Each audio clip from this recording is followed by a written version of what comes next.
Salut à tous et bienvenue sur AZ237. Dans la vie, certaines choses ne peuvent être évitées. On peut connaître plein de moments heureux, surtout lorsque nous sommes avec la bonne personne. Nous ne voulons vivre aucun événement sans elle à nos côtés. Mais tout comme les saisons sont temporelles, le changement est la seule constante. Dans cette vidéo, nous allons vous présenter la fascinante histoire d'amour de Lyra et Maxime. Regardons-la. Mais avant de commencer, j'aimerais vous rappeler qu'après avoir regardé cette vidéo, vous pouvez faire un tour sur notre chaîne pour découvrir de nombreuses histoires à la fois incroyables, intéressantes et émouvantes. Et n'oubliez pas de vous abonner à la chaîne et d'activer la cloche de notification si vous êtes nouveau parmi nous. Lyra est une belle jeune femme qui venait d'un petit village. Elle avait grandi dans une famille pauvre, qui avait à peine de quoi mener une vie décente. Elle était aussi une orpheline, ce qui rendait sa vie encore plus misérable. Toutefois, elle eut de la chance en ville, et y trouva un homme qui l'aima. Il s'appelait Maxime, était directeur d'une entreprise et l'aimait tellement. Il s'intéressait à chaque petit détail d'elle et ne se souciait pas qu'elle soit issue d'une famille pauvre ou orpheline, car son amour pour elle défiait son histoire et leurs différences sociales. Elle était la prunelle de ses yeux, mais il n'en était pas de même pour sa mère. Un jour, alors que toute la famille était en train de dîner, la mère de Maxime souleva la question du passé familial de Lyra. Elle connaissait chaque détail à son sujet et la détestait à cause de ses origines. Elle ne voulait pas que son fils épouse une orpheline et une villageoise. Elle voulait quelqu'un qui pouvait se permettre une vie luxueuse, comme Regina, celle qu'elle souhaitait pour son fils. Regina était une femme indépendante qui avait son propre salon de coiffure et de beauté à Paris. Elle pouvait s'offrir tout ce qu'elle voulait. Elle s'était aussi construite une belle réputation. C'est pourquoi les parents de Maxime l'aimaient bien. Ayant une vie splendide et de nombreux accomplissements, elle conviendrait parfaitement à Maxime, plutôt qu'une pauvre orpheline comme Lyra. Mais Maxime avait déjà construit un lien avec Lyra. Il était tombé amoureux d'elle lorsqu'elle était allée travailler dans l'entreprise dont Maxime était le directeur. Elle attira son cœur par sa nature vibrante et son doux sourire. Au fur et à mesure que le temps passait, la haine de la mère de Maxime pour Lyra devenait plus profonde. Elle obligea son fils à épouser Regina contre son gré. Il ne voulait pas le faire, mais la volonté de sa mère était beaucoup plus forte que la sienne. Et comme sa mère était malade, cela s'ajoutait encore au problème. Pour le bien de la santé de sa mère, il mit fin à sa relation avec Lyra et épousa plutôt Regina. C'était peut-être le dilemme le plus difficile auquel il fut confronté. Choisir sa mère plutôt que ses sentiments pour Lyra. Cependant, sa concession allait être entravée par quelque chose. Lyra était enceinte de lui. Elle était si heureuse de savoir qu'elle serait bientôt mère et qu'elle aurait une vie heureuse avec l'homme qu'il aimait.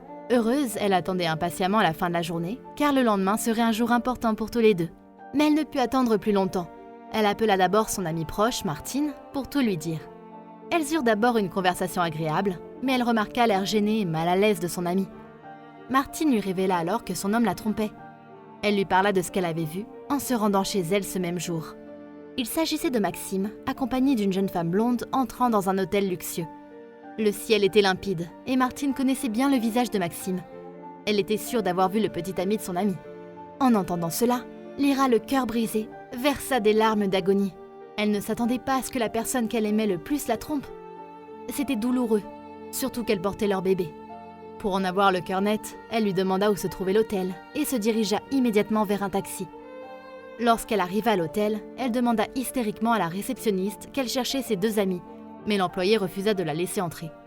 C'était si dévastateur, car elle était à deux doigts de connaître la vérité. Elle reparla donc plus calmement à la réceptionniste et lui dit qu'elle voulait faire une surprise à son amie, car c'était son anniversaire. Miraculeusement, la réceptionniste la laissa entrer dans le bâtiment et lui donna le numéro de la chambre où Maxime et sa maîtresse étaient allés. Lyra était très nerveuse dans le couloir, car elle ne savait pas ce qu'elle ferait si elle découvrait que Maxime la trompait. Enfin, elle se tint debout devant la porte, tenant la poignée avec des mains anxieuses. Alors qu'elle l'ouvrit lentement, elle vit Maxime et la femme aux cheveux blonds qui dormaient ensemble dans le lit. Le monde de Lyra se brisa morceau par morceau, jusqu'à ce que la seule chose qui reste soit son bébé dans son sein. Elle était détruite. Ses rêves se transformèrent en cauchemars. Plus rien ne comptait maintenant. Elle quitta leur appartement et se réfugia chez sa grand-mère. Elle demanda également un congé maladie dans leur entreprise pour aller dans une clinique et réaliser son horrible projet. Elle voulait interrompre sa grossesse, car elle ne voulait pas avoir un enfant sans père. Elle était le témoignage vivant que lorsqu'une famille est incomplète, la douleur et la souffrance se font inévitablement sentir. Elle était sûre à 100% de sa décision. Elle voulait se débarrasser du bébé et commencer une nouvelle vie. Alors que le médecin s'apprêtait à pratiquer l'intervention, le téléphone de Lyra sonna et résonna dans toute la pièce. C'était Maxime. Le docteur arrêta l'opération avant que sa main ne se pose sur le ventre de Lyra. Elle sortit et Maxime la supplia de lui accorder une chance de s'expliquer. Cependant, à cause de son ressentiment envers lui, elle l'ignora. Lorsqu'elle était sur le point de retourner dans la salle d'avortement, le médecin l'aborda et lui dit que l'opération se poursuivrait le lendemain. Il lui dit également que l'opération ne serait pas compliquée, car le fœtus n'avait que 6 semaines. Sans le savoir, Lyra n'avait pas raccroché le téléphone. Donc Maxime entendit tout ce que le docteur avait dit. Il était père maintenant, mais il était coupable de ce qu'il lui avait fait. Alors, pour réparer ses torts, Maxime alla voir Regina. Il lui dit que c'était inutile d'être ensemble sans amour. Il lui avoua aussi qu'il aimait éperdument une autre femme et qu'elle était enceinte de lui. C'était réconfortant de dire ce que voulait son cœur. Maxime appela Lyra plusieurs fois, mais elle ne répondit pas. Alors il appela Martine, son amie. Elle raconta tout ce qu'elle avait vu ce soir-là et comment Lyra était dévastée. Maxime était très triste de ce qu'il entendit. Alors il demanda à Martine de lui dire où elle allait faire son avortement. Il rassembla toutes ses forces pour aller à la clinique avant que Lyra n'arrive. Il y attendit 2 heures, puis Lyra arriva. En larmes et le visage pâle, elle se dirigeait lentement vers la clinique, mais Maxime l'arrêta. La colère jaillit de Lyra et elle cria sa douleur dans chaque mot. Pris de remords, Maxime la serra si fort dans ses bras, comme pour retenir ses morceaux brisés. Il n'avait aucun mot à dire pour la réconforter. Il prit une bague dans sa poche et demanda à Lyra de l'épouser et de commencer une nouvelle vie. Il lui aurait fait cette demande sans accroc depuis des mois, n'eût été à cause de sa mère qui avait fait obstacle. Il promit que cela ne se reproduirait plus et qu'il réparerait la peine qu'il avait causée. Avec la bague à la main et des promesses de changement, il avait bon espoir que Lyra l'accepte. Lyra accepta ne pas se faire avorter, mais elle refusa de se marier avec lui. C'était un soulagement important, car son fils aurait le droit de vivre. Même si elle rejetait sa proposition pour le moment, il ferait tout pour la reconquérir. Quelques mois plus tard, dans la chambre où Lyra donna naissance à leur fils, Maxime arriva à l'improviste avec un bouquet de roses dans sa main droite. Il se rendit au lit de Lyra et l'embrassa. Il fit pour la 2e fois sa proposition de mariage, et c'est avec joie que Lyra répondit oui. Le problème avec ses parents avait déjà disparu.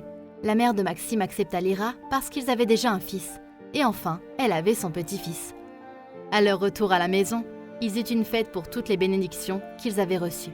Et cela permit également de réparer la relation entre Lyra et la mère de Maxime. Après les quelques jours passés à l'hôpital, Maxime et Lyra rentrèrent joyeusement chez les parents de Maxime.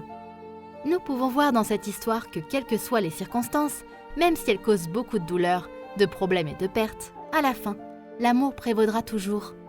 Lyra avait subi de grandes souffrances, mais son amour pour Maxime était plus grand que le mal qu'elle avait reçu.